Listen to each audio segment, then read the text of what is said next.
E nossos colegas que caíram antes. As vidas deles também foram sem sentido? Não, não foram! Nós damos sentido à vida dos nossos colegas! Uns morreram com coragem, outros com medo! Mas quem dá sentido à vida deles somos nós, os vivos que não vão esquecer deles! Morremos confiando a nossa memória aos vivos que vão continuar! Esse é um ato de rebeldia contra esse mundo cruel! Vão, meus soldados! Gritem, soldados! Ofereçam seus corações! O fardo dos escolhidos. Porque um verdadeiro líder nasce da dor. Existem líderes que surgem porque querem ser admirados, e existem líderes como Erwin Smith, que surgem porque não podem aceitar viver em um mundo de mentiras. A história de Erwin começa antes mesmo de ele vestir o manto do comando. Ela nasce no momento em que ele ainda era apenas um garoto, ouvindo o pai questionar a verdade oficial, e entendendo, pela primeira vez, que buscar a realidade tem um preço. O preço foi a morte do próprio pai. E naquele instante, Erwin descobriu algo que nenhuma criança deveria descobrir tão cedo. A verdade é perigosa, e carregar um propósito tem consequências. Mas é justamente aí que o verdadeiro líder é forjado. Não em glória, não em reconhecimento, mas no trauma. Erwin cresceu com a cicatriz emocional de saber que sua curiosidade custou a vida de quem ele mais amava. E ao invés de se quebrar, ele transformou esse peso em direção. Esse é o primeiro grande princípio da liderança real.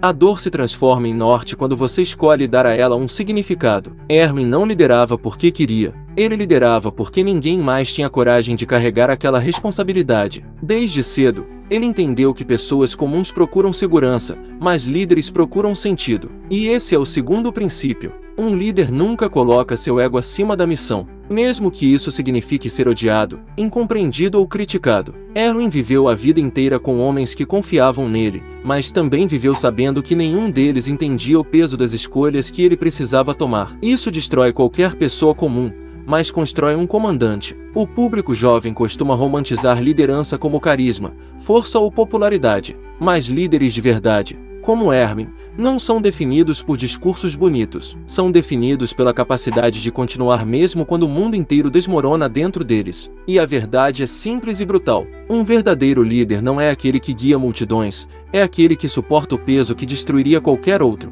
O sacrifício invisível, a solidão que acompanha todos os grandes comandantes. A maioria das pessoas só enxerga o brilho da liderança, aplausos, respeito, autoridade, mas ninguém vê as sombras. Ninguém vê o abismo que existe dentro daquele que comanda. John C. Maxwell escreveu uma vez: a verdadeira medida da liderança é a influência, nada mais, nada menos. Erwin Smith influenciava milhares, mas quem influenciava Erwin? Ninguém. E é exatamente isso que define o líder que carrega o mundo nas costas, a solidão inevitável. Quando Erwin montava em seu cavalo e encarava o horizonte, todos viam um comandante firme. Mas dentro dele existiam medos, dúvidas e feridas que jamais seriam compartilhadas. Liderar, como dizia Peter Drucker, é fazer o que é certo quando ninguém está vendo. E Erwin fazia o que era certo mesmo quando ninguém jamais entenderia. Enquanto seus soldados buscavam esperança, Erwin buscava apenas clareza. Enquanto seus homens acreditavam nele, ele carregava a incerteza de estar guiando todos rumo à morte. Essa é a tragédia silenciosa do líder. Ele não tem o luxo da dúvida pública. Ele só pode duvidar em silêncio. James Hollis escreveu: a tarefa do adulto é carregar o peso de sua própria responsabilidade. E esse é exatamente o coração de Erwin.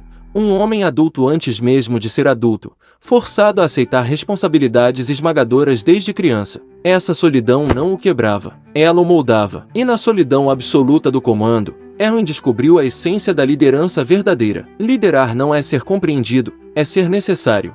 A mentira necessária, a filosofia sombria por trás das decisões de Erwin. Nem todo grande líder pode ser completamente honesto. E essa é uma verdade que incomoda, porque quebra nossa ilusão de que a liderança perfeita é transparente, pura, luminosa. Mas Erwin Smith nunca teve esse luxo. Ele precisava tomar decisões tão sombrias que, se fossem reveladas em sua totalidade, destruiriam a própria moral de seus soldados. Maquiavel, no clássico Príncipe, escreveu: um líder deve estar disposto a fazer o mal quando o bem não é suficiente. Ele sabia que muitas de suas ordens levariam homens à morte. Sabia que manipulava esperanças, silenciosamente reorganizava verdades e moldava narrativas para manter a humanidade avançando. Ele era respeitado como herói, mas por dentro vivia uma guerra moral constante. E aqui está a verdade brutal. Liderar nem sempre é dizer a verdade completa, é dizer a verdade que mantém o mundo em movimento. Isso não é manipulação mesquinha, é responsabilidade. Erwin carregava a culpa de apoiar-se em mentiras necessárias, mas entendia o peso filosófico disso. Erwin sabia que, se seus soldados encarassem a realidade nua, a insignificância das chances, a crueldade dos titãs, a certeza da morte, ninguém teria forças para lutar. E esse é o paradoxo da liderança. O líder não pode ser tão humano a ponto de parecer frágil, nem tão divino a ponto de se tornar inalcançável. Ele precisa caminhar no fio da navalha entre os dois. E aqui está a reflexão para quem busca liderar, em um time, na escola, na vida. Às vezes você vai precisar carregar verdades que ninguém mais suportaria. Às vezes você terá que fingir força para que outros encontrem a própria. Às vezes, a liderança exige que você seja o vilão da sua própria história, para que outros possam sobreviver a deles. Erwin não era perfeito, ele era necessário.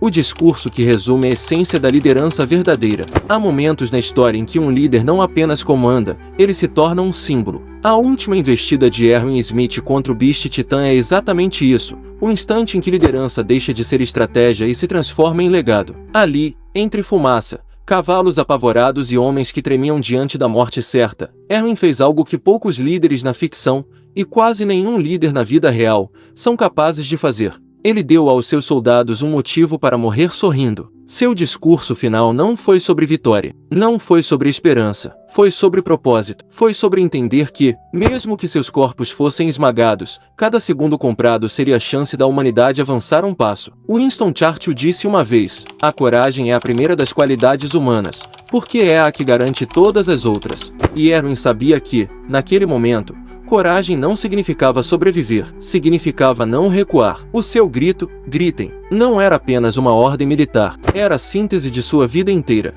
Uma vida guiada por um sonho impossível, por uma verdade que talvez nunca fosse encontrada, por um sacrifício que ele sabia que o consumiria inteiro. E mesmo assim, ele continuou. Erwin pediu a seus homens que morressem, e depois pediu a si mesmo que abrisse mão do sonho de ver o porão que procurou a vida inteira. Ele renunciou ao próprio porquê para que Levi pudesse ter uma chance de vitória. Isso é liderança. Não se trata de alcançar seu próprio objetivo, mas de transformar a sua existência em alicerce para o objetivo de todos. A investida final de Erwin é o lembrete cruel e belo de que um verdadeiro líder não é aquele que chega ao fim, é aquele que permite que outros cheguem. E por isso, mesmo morto, Erwin continua liderando, na memória, na coragem, e em cada pessoa que entende que o propósito vale mais que o medo.